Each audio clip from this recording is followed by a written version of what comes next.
সাম্প্রতিক সময়ে যুক্তরাষ্ট্রের হাওয়াই অঙ্গরাজ্যে ভয়াবহ দাবানল ছড়িয়ে পড়ে। দাবানলে মাউই দ্বীপের ঐতিহাসিক শহর লাহাইনার ৮০% এলাকা পুড়ে ছাই হয়ে গেছে।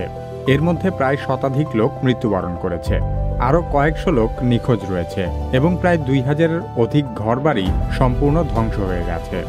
লাহাইনা হল হাওয়াই দ্বীপপুঞ্জের বিচ রিসোর্ট সিটি হিসেবে পরিচিত।